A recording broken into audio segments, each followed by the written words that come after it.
మేడారం జాతరకు సమయం దగ్గర పడుతోంది. ఇప్పటికే వేల సంఖ్యలో తరలి వెళ్తోన్న భక్తులు. జాతరకు 1 కోటి మందికి పైగా భక్తులు హాజరవుతారని అంచనా.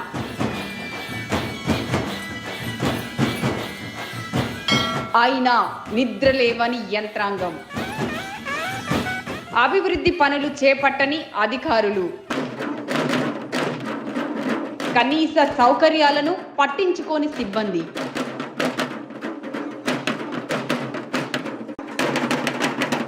ఇప్పటికీ పూర్తి కాని టెండర్ల ప్రక్రియ, నిధులున్నా ఖర్చు చేయని దుస్థితి. మహాజాతరపై ఎందుకీ నిర్లక్ష్యం? భక్తులపై ఎందుకీ కోపం? Watch on 6 TV.